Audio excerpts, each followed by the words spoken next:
The Dwarkesh show, भक्ति की एक नई दिशा। इस अध्याय में श्री कृष्ण अर्जुन की संसार के प्रति विरक्ति विकसित करने में उसकी सहायतार्थ उसे भौतिक संसार की प्रकृति को प्रतीकात्मक शैली में समझाते हैं। वे भौतिक संसार की तुलना ऊपर से नीचे अश्वत्थ बरगद के वृक्ष से करते हैं। ऊर्ध्वमूलमधः शाखमश्वत्थम प्राहुर्व्ययम् छंदांसी यस्य पर्णानि यस्तम वेद स वेदवित्। ऐसा कहा गया है कि शाश्वत अश्वत्थ वृक्ष की जड़ें ऊपर की ओर तथा इसकी शाखाएं नीचे की ओर होती हैं।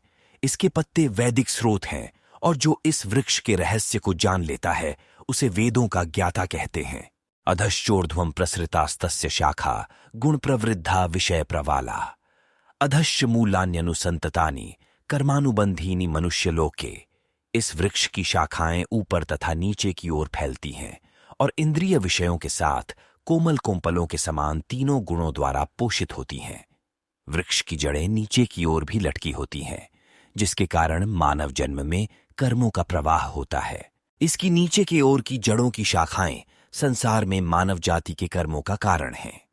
न रूपमस्येह तथोपलभ्यते नान्तो न चादिर्न च संप्रतिष्ठा अश्वत्थमेनं सुविरूढ़ मूलमसंग शस्त्रेण दृढ़ेण छित्त्वा ततः पदं तत्परिमार्गितव्यं यस्मिन् गता न निवर्तन्ति भूयः तमेव चाद्यं पुरुष प्रपद्ये यतः प्रवृत्ति प्रसृता पुराणी। इस संसार में इस वृक्ष के वास्तविक स्वरूप का बोध नहीं हो सकता और न ही इसके आदि अंत और निरंतर अस्तित्व को जाना जा सकता है। अतः इस गहन जड़ों वाले अश्वत्थ वृक्ष को विरक्ति रूपी सशक्त शस्त्र से काट देना चाहिए, तभी कोई इसके आधार को जान सकता है जो कि परम प्रभु हैं, जिनसे ब्रह्मांड की गतिविधियों का अनादिकाल से प्रवाह हुआ है और उनकी शरण ग्रहण करने पर फिर कोई इस संसार में लौट कर नहीं आता। निर्माण मोहा जित्संग दोषा अध्यात्म नित्या विनिवृत्त कामा द्वंद्वैर विमुक्ता सुख दुख संज्ञैर गच्छन्त्य मूढ़ा पदमव्ययम तत्। वे जो अभिमान और मोह से मुक्त रहते हैं एवं जिन्होंने आसक्ति की बुराई पर विजय पाली है, जो निरंतर अपनी आत्मा और भगवान में लीन रहते हैं, जो इंद्रिय भोग की कामना से मुक्त रहते हैं और सुख दुख के द्वंद्वों से परे हैं, ऐसे मुक्त जीव मेरा नित्य धाम प्राप्त करते हैं। न तद्भासयते सूर्यो न शशांको न पावकः यद्गत्वा न निर्वतन्ते तद्धाम परमं मम। न तो सूर्य, न ही चंद्रमा और न ही अग्नि मेरे सर्वोच्च लोक को प्रकाशित कर सकते हैं। वहां जाकर फिर कोई पुनः इस भौतिक संसार में लौट कर नहीं आता। मम एवांशो जीवलोके जीवभूतः सनातनः मनः षष्ठानीन्द्रियाणि प्रकृतिस्थानि कर्षति।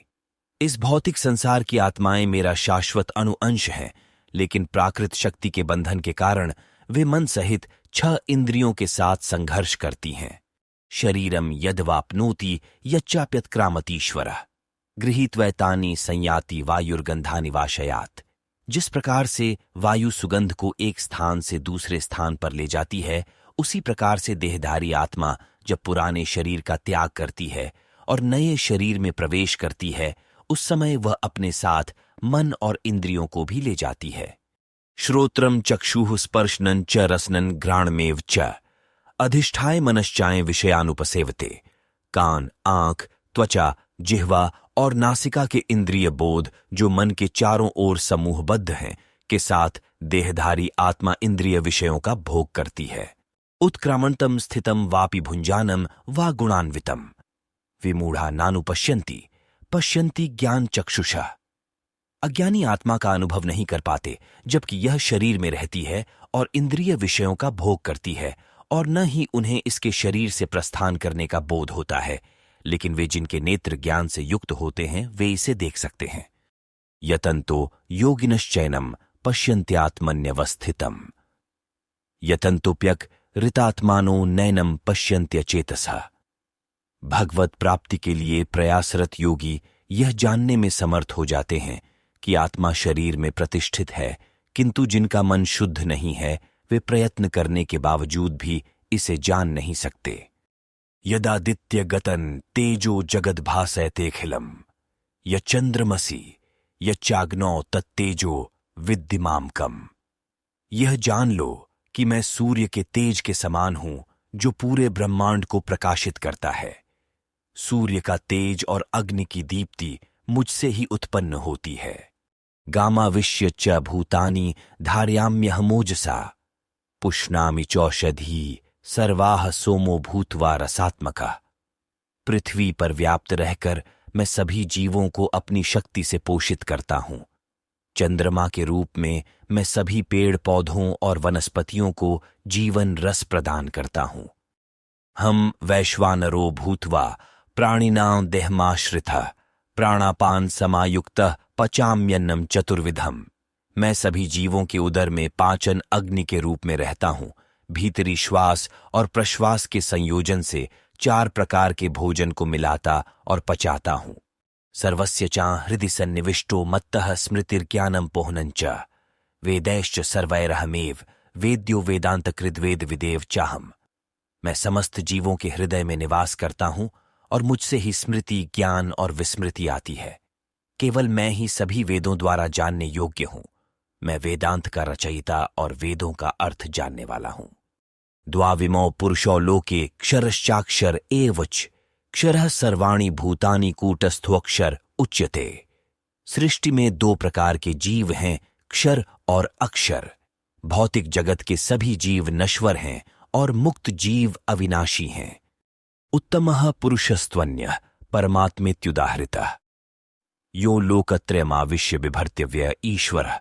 इनके अतिरिक्त एक परम सर्वोच्च व्यक्तित्व है जो अक्षय परमात्मा है। वह तीनों लोकों में अपरिवर्तनीय नियंता के रूप में प्रवेश करता है और सभी जीवों का पालन पोषण करता है।